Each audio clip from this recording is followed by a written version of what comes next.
मध्य प्रदेश के चुनाव नजदीक आते ही वादे और घोषणाओं पर जुबानी जंग शुरू हो गई है। पीसीसी चीफ कमलनाथ ने कहा, किसानों के लिए 5 हॉर्स पावर की बिजली माफ करने का वादा किया। वहीं इस वादे पर ऊर्जा मंत्री प्रद्युम्न सिंह तोमर ने पलटवार किया है। ऊर्जा मंत्री प्रद्युम्न सिंह तोमर का कहना है कि कमलनाथ सत्ता पाने के लिए सिर्फ चुनावी घोषणाएं कर रहे हैं। 15 महीने की कांग्रेस की सरकार थी, तब किसान क्यों याद नहीं आए, किसान के केस क्यों वापस नहीं लिए गए, कांग्रेस ने 5 हॉर्स पावर तक की बिजली किसानों की माफ़ क्यों नहीं की गई। अब सिर्फ चुनावी घोषणाएं कर रहे हैं, जबकि वास्तविकता ये है कि कांग्रेस कुछ नहीं करेगी। मध्य प्रदेश में आने वाले चुनाव में जिस तरह से प्रधानमंत्री नरेंद्र मोदी और मुख्यमंत्री शिवराज सिंह चौहान काम कर रहे हैं, बीजेपी का परचम देश में एक बार फिर आएगा। ये बताओ, 15 महीने जब कांग्रेस की सरकार थी, वो मुख्यमंत्री थे, तो उन्होंने किसानों को 5 हॉर्स पावर की मोटर पे बिजली बिल क्यों माफ़ नहीं किया?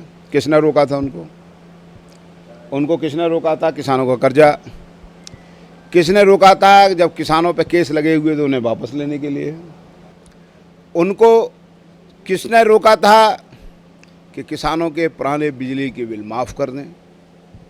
किसने रोका था?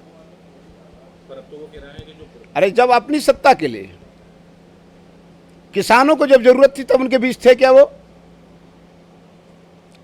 किसानों को जरूरत थी तब उनके बीच थे। देश के यशस्वी प्रधानमंत्री माननीय नरेंद्र मोदी जी, माननीय शिवराज सिंह जी, उनके खाते में 12,000 रुपये डाल रहे हैं। 6,000 रुपये केंद्र सरकार और प्रदेश सरकार 12,000 रुपये एक किसान के खाते में। लाडली बहना के खाते में 1,000 रुपये डाल रहे हैं। ये धरातल पे काम है, घोषणा नहीं है। तो किसानों का हितैषी कौन है? स्पष्ट हो रहा है, किसानों के हितैषी भारतीय जनता पार्टी। ये सिर्फ चुनावों के समय लोगों को वर्गलाना, लोगों को झूठ बोल करके अपनी कुर्सी हत्याना। मैं कह रहा हूँ, कमलनाथ जी में साहस है तो उजागर करें कि ये घोषणाएं कर रहे हैं, इनका कैसे क्रियान्वयन करेंगे, कहाँ से वित्तीय बजट उनका क्या होगा, बताए ना। अरे तो हिसाब दो ना। अगर आप घोषणा को अमल में लाओगे तो उसका कैसे वित्तीय बजट है, कैसे बनाओगे, बताओ ना। आप तो मुख्यमंत्री रह चुके हो, केंद्र सरकार में मंत्री रह चुके हो, बताओ ना।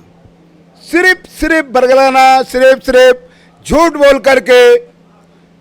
भाई तुम 3.5 साल रहे कहाँ? विपक्ष में थे तो 3 साल रहे कहाँ? लोगों के बीच क्यों नहीं रहे? लोगों की सुध क्यों नहीं ली?